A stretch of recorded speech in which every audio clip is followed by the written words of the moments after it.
Bentrovati, io compro Siciliano Live, ultimo appuntamento della settimana, quindi buon venerdì a tutti e buon inizio weekend.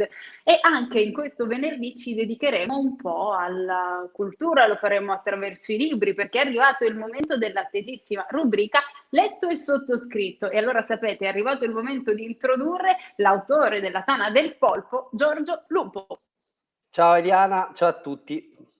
Ciao Giorgio, tu hai questa location piena di libri che uno, metti caso non stesse ascoltando le parole di quello che stiamo dicendo, uno guarda lì e dice o li vende, o li scrive, o li legge, Sì, ma con sì, i libri avrà a che in fare qualche, questa in qualche modo storia. parla da solo. È una sezione, la libreria è molto più lunga, molto più larga di quello che si vede, per fortuna. Ma è quella Prima tua o poi... personale di casa? Sì, quella mia personale. Ma già ho progettato ulteriori spazi da riempire, quindi mia moglie non lo sa ancora, ma insomma si accorgerà strada facendo. Lo sai, diventerà, io faccio una profezia, diventerà un luogo al quale potranno accedere le persone, non sarà più casa tua, ma sarà un luogo a parte perché tua moglie ti dirà scegli Esatto. o tu o i libri dentro casa e quindi Quindi- diventerà un salotto letterario dove potrai confrontarti e lasciare alla gente magari la possibilità di prendere un tè o un caffè e sfogliare le pagine dei tuoi libri. Io ti immagino bello. così. Mi piacerebbe, vedremo. E sicuramente non potrebbe mancare lo scaffale con i libri di Fabiano Massimi. Assolutamente sì. Ciao Fabiano. Buongiorno a tutti, buongiorno Ben Eliana, grazie arrivato per Fabiano l'invito. all'interno di Io Compro Siciliano Live e soprattutto all'interno di Letto e Sottoscritto. Giorgio ha il compito di leggere tutti i libri di tutti gli autori che passano da questa rubrica, quindi io lascio a lui l'onore ma anche l'onere di dire la cosa giusta al momento giusto, Fabiano, quindi Ecco. qualunque cosa è colpa sua, qualunque cosa è anche Esatto. merito suo, nel bene e Dopo nel male. questa, ora ho un'ansia da prestazione pazzesca, ovviamente. No? Non vabbè. era fatto apposta. No, questo lo so. Allora, vabbè, Fabiano Massimi è uno degli ospiti del Termini Book Festival. Domani faremo il terzo incontro della rassegna invernale e parleremo con lui di due libri invertendo un po' il tempo, la cronologia delle pubblicazioni. In che senso? Parleremo prima del Club Montecristo appena ripubblicato con Mondadori, ma è di fatto una ripubblicazione, esatto, che poi faremo vedere, la ripubblicazione del testo con cui ha vinto il premio Tedeschi Giallo Mondadori nel 2017, quindi il top dei premi per i romanzi gialli inediti. E poi parleremo dell'Angelo di Monaco, vediamo se riesco a fare sta cosa difficilissima che qua c'è grande. Bravo, Cioè, sei dal lato giusto. Per bravo. me possiamo staccare anche il collegamento, perché una volta sono riuscito a fare sta roba qui. No, puoi farti assumere per fare le previsioni del tempo, perché questa brava, è la cosa più difficile esatto. da fare con le Quindi mani. poi parleremo l'Angelo di Monaco e il Club Montecristo. Allora, partiamo subito dal Club Montecristo. Ha una trama molto particolare. I protagonisti, una volta tanto, sono i cattivi o gli ex cattivi, meglio, il Club degli Ammutinati, che è un club di ex detenuti. Sembra quasi che in questo libro i buoni non facciano proprio una bella figura, o quelli che per ruolo dovrebbero esserlo. Penso al commissario Cassini o Cazzini, come viene in qualche modo soprannominato da Lanz, uno dei protagonisti. La domanda che ti faccio è: come ti è venuta in mente una inversione di questo tipo? È una trama che è assolutamente, oltre che divertente, ben costruita, sicuramente originale. Beh Giorgio, intanto grazie per l'invito, grazie Eliana, grazie Giorgio, grazie per avermi messo in quella bella libreria alle tue spalle in mezzo a un sacco di maestri, e vedo Ken Follett, vedo Camilleri, Faletti, vedo Boutique, un sacco di maestri a questo punto immagino comuni. E l'idea, l'idea del Club Montecristo, l'idea che gira intorno a questo gruppo di ex detenuti che si fanno chiamare tra di loro gli ammutinati, perché le vicende si svolgono a Mutina, che sarebbe lievemente velata alla mia città Modena, e questi ammutinati sono degli ex detenuti che, non volendo più finire dentro, rigano dritto in qualsiasi maniera, addirittura fanno comunella tra loro, una specie di società di mutuo soccorso sostitutivo della normale società, che tende a respingere chi è stato per un periodo più o meno lungo dentro il carcere. E loro non vogliono sapere niente delle loro passate carriere, fino a quando purtroppo uno di loro non viene accusato ingiustamente di aver ucciso una ragazza. E la polizia, che parliamo chiaramente, sinceramente, in Italia, noi abbiamo il tasso più basso di criminalità d'Europa, nonostante quello che noi sappiamo succedere anche in Italia, e soprattutto abbiamo un tasso altissimo di successo nelle indagini investigativo e punitivo. Eppure la polizia spesso viene bistrattata nei romanzi, ed è capitato anche a me nel Club Montecristo. Un commissario di polizia in particolare, che ha un suo motivo passato storico per pensare che chi è stato ladro una volta è ladro per sempre, e quindi non è possibile recuperare gli ex detenuti, ma sono fece rimangono. Questo si trova in mano un delitto terribile e un sospettato indiziariamente molto convincente. Si dà il caso quindi che decida di non andare avanti con le indagini alternative, e anche se magari alla fine non si raggiungerà un'incriminazione definitiva, però diciamo che il tempo passa, questa persona è in carcere, i suoi ex compagni, gli ammutinati, sono preoccupati e decidono di tirarlo fuori nell'unico modo possibile, quello di dimostrare che lui è innocente, perché il colpevole è qualcun altro. E quindi si mettono a indagare usando le loro capacità affinate in anni di adesione al crimine, e l'idea un po' è quella che nessuno conosce il crimine meglio di un criminale. Come mi è venuto in mente molto rapidamente, guarda, c'è un adagio nel giornalismo, tu lo conosci, che dice che il cane che morde l'uomo non fa notizia, quello che fa notizia è l'uomo che morde il cane. Adesso non è che mi sono messo a tavolino a decidere che avrei fatto questo, cioè che avrei avuto per una volta dei criminali che indagano a fin di bene e un poliziotto che invece, preso dalle sue convinzioni, dalle sue idiosincrasie, decideva di non indagare, però di sicuro l'idea si è formata così a qualche livello, quando per questioni biografiche, io che sono un bibliotecario qui a Modena, sono andato in carcere più volte a leggere e raccontare libri agli ex detenuti, e ho scoperto le persone che sono generalmente davvero i detenuti e le condizioni in cui vivono, e la quasi totale impossibilità, una volta fuori, di rifarsi una vita legale. Il tempo è tiranno, però vogliamo dare spazio anche a un altro libro scritto da Fabiano, che ci ha permesso di di aprire una finestra su una storia che talvolta viene messa da parte. Giorgio? Sì, faccio vedere la copertina, perché il contenuto se l'è fregato mia madre, se lo è tenuto. Mia madre.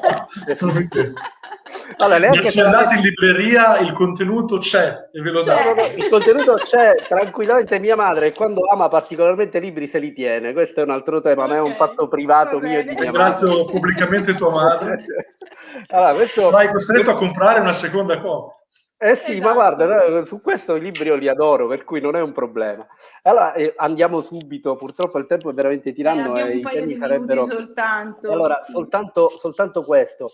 Dietro questa storia, la storia intanto di che parla, quando è ambientata negli anni 30, poco prima che il nazismo prenda il potere in Germania, c'è una morte di Geli Raubal, che è la nipote di Hitler. Parlaci brevemente, Fabiano, di quale ricerca storica c'è dietro questo grandioso libro, che è un thriller storico veramente straordinario, tra l'altro pubblicato in vari paesi del mondo. Quale ricerca storica c'è? E Geli Raubal, se può essere considerata qualcosa di più di un personaggio realmente esistito, ma anche di un personaggio prestato alla narrativa. Allora, il libro è molto fortunato, esce la settimana prossima in Francia e in classifica in Spagna da diversi mesi. È un libro molto molto fortunato, principalmente perché la storia che racconta è una storia molto importante e completamente dimenticata. Geli Raubal era la nipote prediletta di Adolf Hitler e venne ritrovata morta in una stanza chiusa dall'interno nell'appartamento di Hitler, uccisa da un colpo d'arma da fuoco al cuore, e l'arma era di Hitler. Una storia vera e talmente sconvolgente che pensare che sia stata cancellata e dimenticata, io non ne sapevo nulla fino a un paio d'anni fa, è qualcosa che ferisce profondamente, una grande ingiustizia. Geli Raubal, fra l'altro, avrebbe potuto cambiare il corso della storia, perché la settimana successiva al ritrovamento del suo corpo fu una settimana nella quale tutti, Hitler compreso, pensarono che per il nazismo fosse scoccata l'ultima ora, che lo scandalo l'avrebbe travolto. E in quella settimana una serie di trame politiche e giornalistiche si intrecciarono a Monaco per cercare di cavalcare l'onda di questo scandalo oppure di soffocarlo. Quando ho scoperto la storia di Geli Raubal, che ripeto non conoscevo e quindi mi ha scioccato, mi sono pian piano reso conto che nessuno la sapeva, ma che i documenti erano lì ad andare a cercarli. Quindi sono andato a Monaco, sono andato a Vienna, ho tirato fuori tutti i libri che si potevano trovare, pochissimi. Non esiste un romanzo su Geli, neanche un saggio, non esiste un film o un'opera teatrale. E questo più ci penso e più è scandaloso. E ho deciso allora di rendere io giustizia, se non alla sua morte, alla sua vita, scrivendo un thriller che deve essere letto come un thriller, un romanzo che ti prende e ti trascina per 400 e qualcosa pagine alla ricerca della verità, con indizi, controindizi, colpi di scena, ma che sostanzialmente è un tributo alla memoria di una persona ingiustamente dimenticata, che come dici tu non è un personaggio, ma una persona, qualcuno che davvero è vissuto. Leggiamo un paio di messaggi prima di salutarci e di ringraziare ovviamente Fabiano Massimi per essere stato qui con noi. Salutiamo John Blandi che ci saluta da New York, buongiorno a te, buon fine settimana a tutti quanti i nostri ospiti, a chi ci segue, condividiamo con tutti questo bel messaggio John. Grazie a Rigi che augura un buon venerdì a tutti, insomma in tanti si stanno collegando, c'è Luca Leonardi che come sempre ci mette l'hashtag al momento giusto scrivendo io compro siciliano. Io compro siciliano in generale, ma apriamo i nostri orizzonti, le nostre menti e quindi qui scopriamo, in questo caso con Fabiano partiamo da Modena e arriviamo a toccare luoghi anche distanti nel tempo e nello spazio con quello che viene raccontato nelle pagine dei suoi libri. Grazie Fabiano Massimi per essere stato con noi. Grazie a Giorgio Lupo per letto e sottoscritto che torna venerdì prossimo al volo. Annalisa Stancanelli, Mursi Editore e Newton Compton, due altri bei libri, ne parleremo. Grazie ragazzi, buon weekend a voi. Grazie, ciao, alla prossima.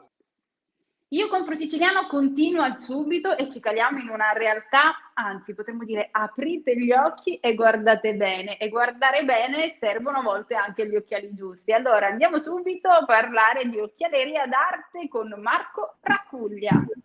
Ciao a tutti, buongiorno. Ciao Marco, ciao Eliana, come stai? Ciao. Bene, come stai tu? Benissimo, anche perché dobbiamo raccontare questa storia pazzesca che è Occhialeria d'Arte. Io non so se tu sei d'accordo, ma mi piacerebbe iniziare con il video perché ci permette di capire di cosa stiamo parlando. Perché parlare di occhiali artigianali, ok, ma vedere che cosa significa passo dopo passo ci permetterà secondo me, anche di emozionare chi ci sta seguendo. Assolutamente sono d'accordo con te. E allora guardiamo di questi occhiali.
Occhialeria d'arte siciliana, ecco cosa significa fare un occhiale a mano, ma poi il fatto che sia fatto a mano non significa che non possa arrivare anche attraverso il web, perché ricordiamo che anche da www.iocomprosiciliano.com si può accedere, vedere, acquistare questi meravigliosi occhiali. Allora Marco, è una cosa pazzesca, perché uno quando pensa al mondo degli occhiali immagina questi macchinari super sofisticati, non si immagina qualcuno che vada lì ad intagliare il legno, poi a mano dipingere, fare queste applicazioni.